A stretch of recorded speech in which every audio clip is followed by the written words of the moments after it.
Hello my dear student, welcome back to fourth part of probability class. Today we will discuss question number 9 of exercise 6a. So see, if A, B are two events, so there is A and B are two events with a sample space such that probability of A is equal to 0.3, probability of B is equal to 0.9 and probability of A union B is your 0.6. Okay, find probability of A when B has already occurred, and here probability of B when A has already occurred, and here probability of A when B complement has already occurred, and here probability of B when A complement has already occurred. Okay, so let's start how to solve these questions. So see, given part is here, probability of A is 0.3, probability of B is 0.4 and probability of A union B is your 0.6. This is the given part. So what we have to do, we have probability of A union B is equal to, this is the formula, isn't? Probability of A union B, this is the formula, probability of A plus probability of B minus probability of A intersection B. So see, probability of A union B is given here, that is 0.6, and probability of A is your 0.3 and probability of B is your 0.4. Negative of probability of A intersection B, because probability of A intersection B is not there, not given. That's why probability of A intersection B is equal to, when I take this 0.6 right hand side, that will be 0.3 plus 0.4 is what? 0.7, and when 0. minus 0.6 is equal to 0.1. So we'll get here probability of A intersection B. Next part is C. We have to find exactly this and this, है ना? So that's why we have to find first of all P A intersection B. Then we can put formula in this probability of A when B has already occurred, isn't? So probability of A when B has already occurred, formula is probability of A intersection B divided by probability of B. So probability of A intersection B is your what? 0.1 divided by probability B is given here, that is 0.4 is equal to 1 by 4.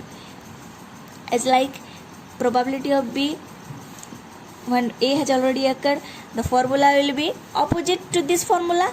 The probability of A intersection B divided by probability A is your what? 0.1, and probability of A is your 0.3, that is 1 by 3. And see here, probability of A when B has already occurred, this is your B complement. The B complement has already occurred. So in this, this is your conditional probability formula. So conditional for according to your conditional probability formula, how can you write probability of A intersection B complement when probability of B complement has already occurred, isn't?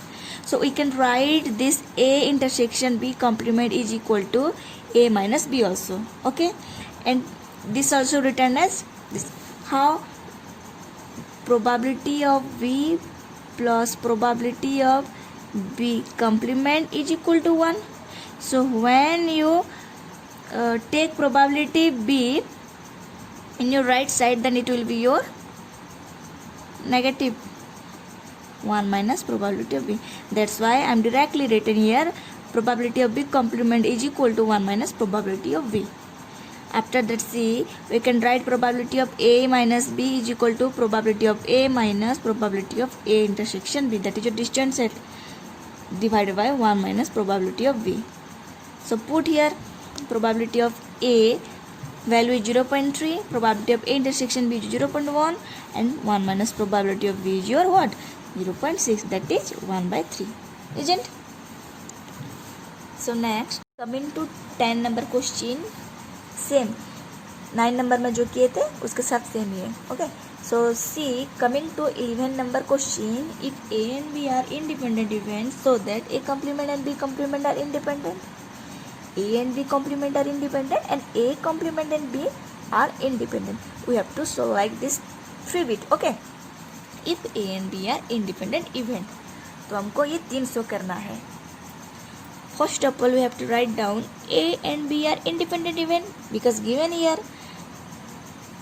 After that, we have P A dash intersection B dash is equal to P of A union B dash or is equal to 1 minus P of A union B.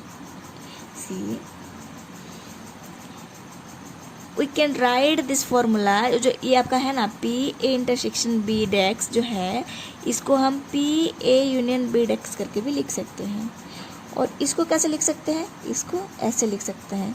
Recently बताया हमने कि probability of A plus probability of A complement equal to अगर 1 होगा तो इसको probability of A complement मान के चलिए तो उस राइट हैंड साइड आ जाएगा प्रोबेबिलिटी ऑफ ए, तो क्या हो जाएगा? ये ना हो जाएगा. After that see is equal to 1 minus A union B formula is what? A union B formula is probability of A plus probability of B minus probability of A intersection B. So we can write here like this. After that see, जब हम ये close square bracket को निकाल देंगे, है ना, square bracket को निकाल देने के बाद ये positive symbol will be change, that is positive negative negative positive. After that we can write P A intersection B probability of A probability of B. This is your independent event formula, है ना, तो इसको ऐसे लिख सकते हैं.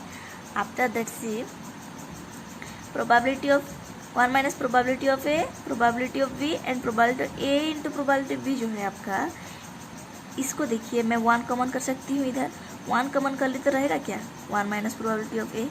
इधर देखिए इतना, देखिए इसमें प्रोबेबिलिटी ऑफ बी है, इसमें भी प्रोबेबिलिटी ऑफ बी है, तो हम कॉमन कर सकते हैं नेगेटिव करके, तो बचेगा आपका 1 माइनस प्रोबेबिलिटी ऑफ ए, है ना, बंधन ही है इसलिए यहाँ पर माइनस आ गया. After that 1 minus probability of A 1 minus probability of B and we can write this probability of, इसको हम ये लिख सकते हैं और इसको हम ये लिख सकते हैं, क्योंकि आपका probability of A plus probability of A complement is your 1. अगर हम प्रोबेबिलिटी ऑफ ए डेक्स को ऐसे लिख रख के, है ना, तो ये आपका 1 माइनस प्रोबेबिलिटी ऑफ ए हो सकता है, हो जाएगा, है ना, तो इसको हम ऐसे करके लिख सकते हैं. So therefore A dash and B dash are independent event. Isn't? How? We have to prove like A dex B dex is equal to probability of A dex into probability of B dex. देखिए independent event हमको ना prove करना था, तो independent event का formula क्या होता है आपका? यही ना, probability of A intersection B is equal to probability of A into probability of B होता है. यहाँ पर डेक्स हो गया, है ना, तो हम प्रूव कर लिए कि ये क्या है आपका इंडिपेंडेंट इवेंट है. इसको लेके यही ना दिखाना था, इसको लेकर के हम दिखा दिया ये. Therefore A dash and B dash are independent event. Dash और कॉम्प्लीमेंट सेम ही होता है, ठीक है, जो कॉम्प्लीमेंट और डेक्स आप जो भी लिख सकते हैं. See after that we have to prove A and B dash are independent. So A intersection B dash को हम लिख सकते हैं probability of A minus B करके. ओके, इसको हम जब अलग अलग कर देंगे, probability of A minus probability of B को probability of A intersection B भी लिख सकते हैं. After that probability of A minus, इसको ये लिख सकते हैं क्योंकि यहाँ पर इंडिपेंडेंट इवेंट है. Probability of A intersection B is probability of A into probability of B, है ना, जैसे इधर लिखे थे हम. आफ्टर दैट आप जब प्रोबेबिलिटी ऑफ ए को कॉमन कर लोगे तो बचेगा क्या आपका 1 minus probability of B is equal to probability of A and this is your probability of B dash और बी कॉम्प्लीमेंट. सो ये भी प्रूव हो गया, that is A and B complement are independent, है ना. क्या प्रूव कर दिए? ए इंटरसेक्शन बी कॉम्प्लीमेंट और डेक्स जो भी लिख सकते हैं आप, that is probability of A into probability of B complement. तो ये आपका हो गया क्या? ये आपका हो गया इंडिपेंडेंट इवेंट. थर्ड नंबर देखिए, थर्ड नंबर भी आप ऐसे कर सकते हैं, लिख दिए हैं इधर हम. ओके, बस ए माइनस बी की जगह बी माइनस ए करके लिखिएगा, ये भी आपका हो जाएगा independent event. A and B complement are independent event.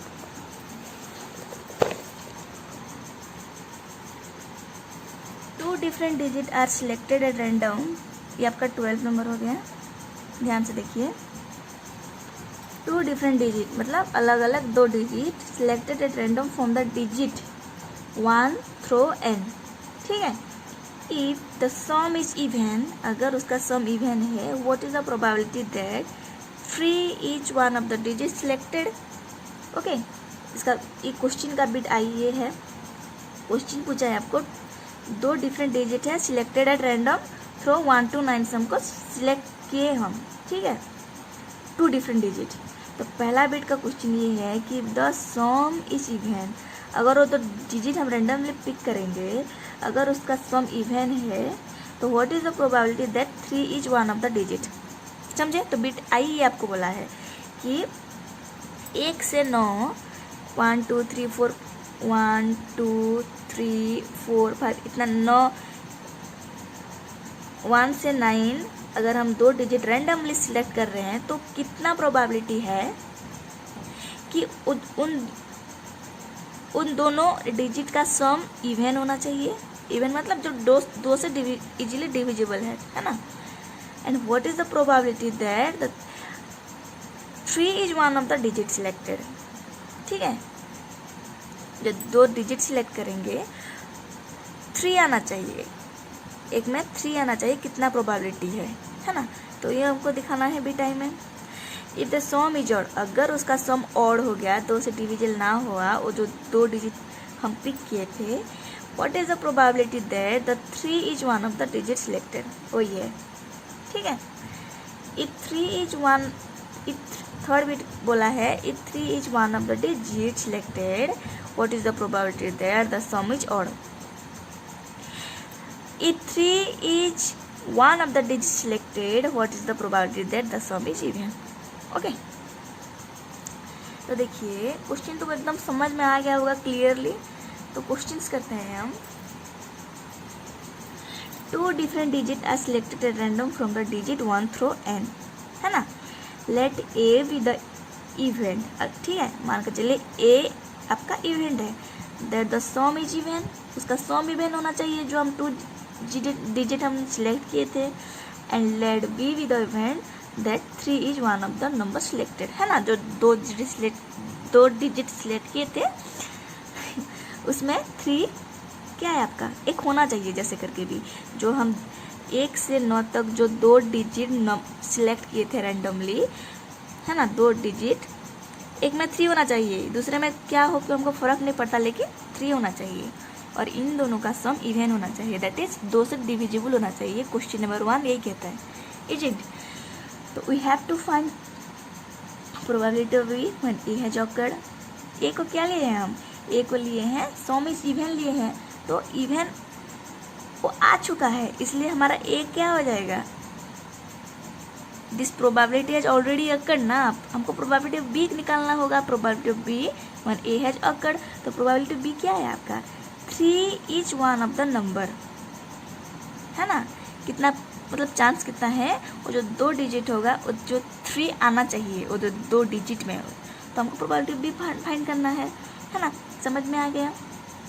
There are 4 even digit and 5 और डिजिट, है ना.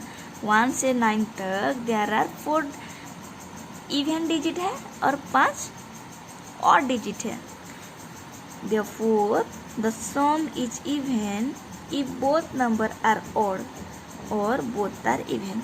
तो देखिए इसको कैसे सॉल्व करेंगे. पहले ए निकाल लेते हैं.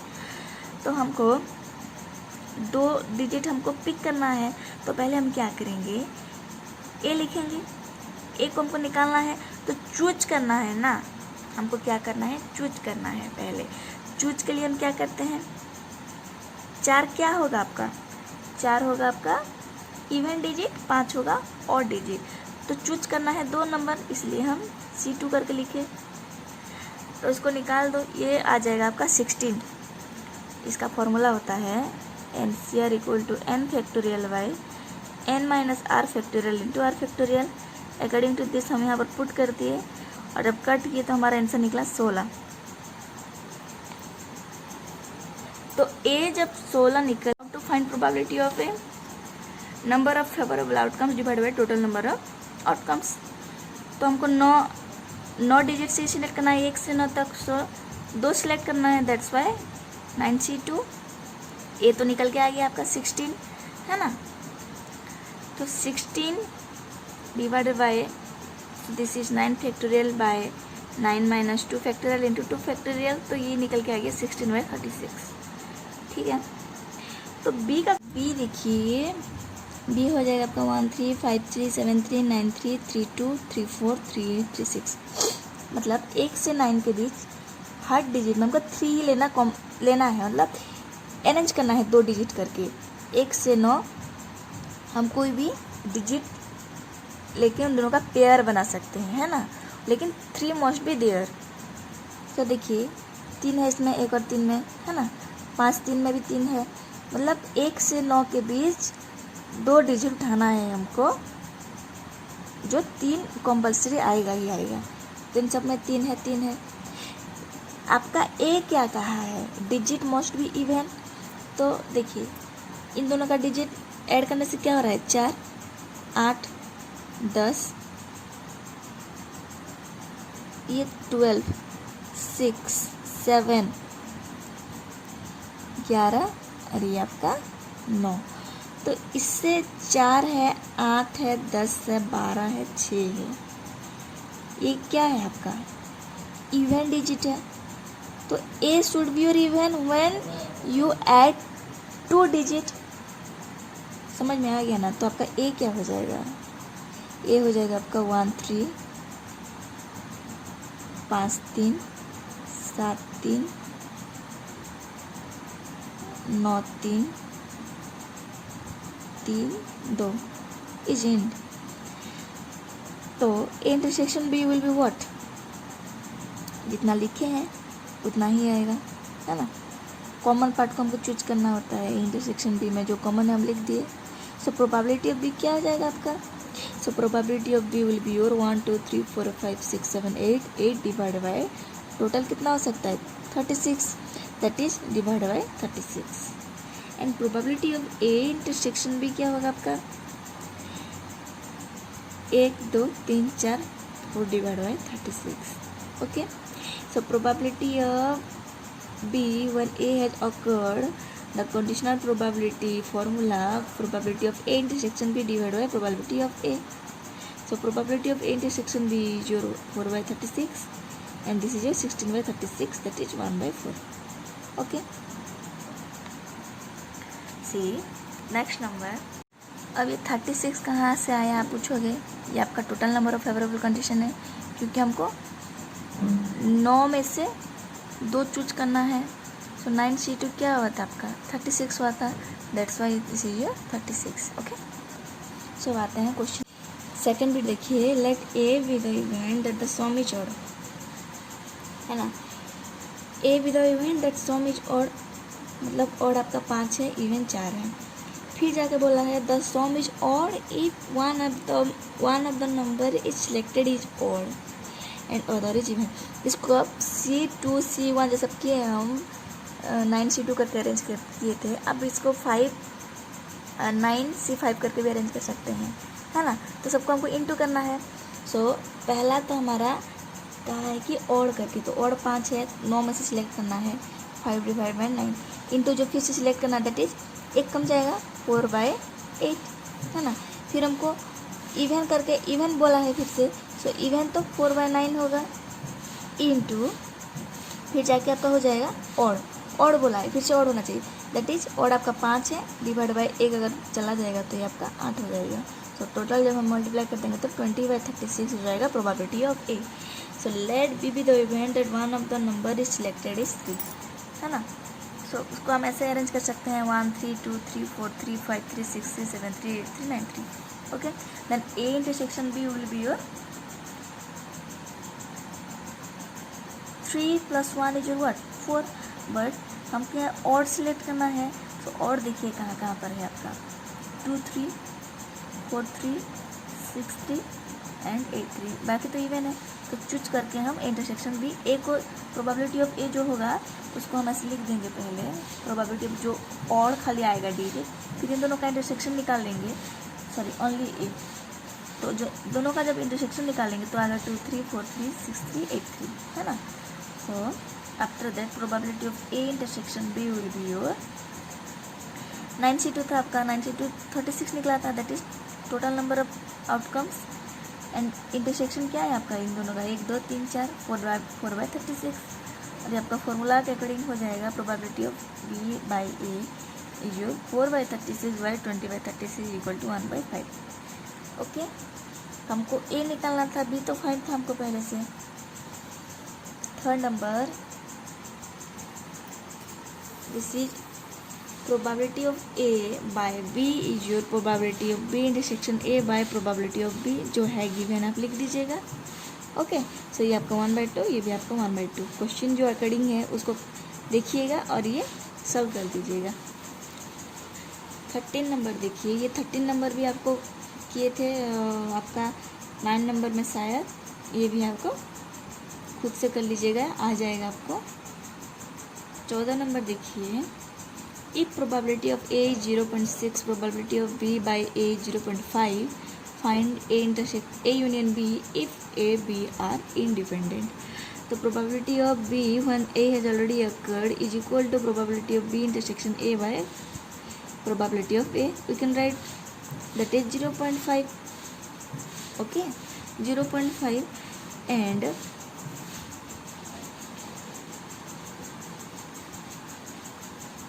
समझ में आया। प्रोबेबिलिटी ऑफ बी वाई ए 0.5 लिखा है ना, तो हम इसको ऐसे करके भी लिख सकते हैं क्योंकि ये इसका कंडीशनल प्रोबेबिलिटी का फॉर्मूला है। तो after that we can write probability of B intersection A, cross multiply करके इसको उस तरफ ले गए तो 0.5 इंटू प्रोबेबिलिटी ऑफ ए होगा, and probability of A is already given, that is 0.5 into 0.6 is 0.3। A B are independent event, then probability of B intersection A is equal to probability of A into probability of B. ये अपना independent event का formula है, लिख सकते हैं ऐसे, है ना। तो that is probability of B into probability of A is 0.3। Okay, after that ये है ना आपका 0.3। सो प्रोबेबिलिटी ऑफ बी को क्या लिख सकते हैं हम, प्रोबेबिलिटी ऑफ बी को 0.3, ये नीचे आ जाएगा, प्रोबेबिलिटी ऑफ ए हो जाएगा। So probability of A is already given, that is 0.6, so this will be your 0.5। After that हमको इंडिपेंडेंट इवेंट मांगा है, probability of A union B का फॉर्मूला होता है ये, जब आप पुट कर दोगे आपका आंसर आएगा 0.8। ओके।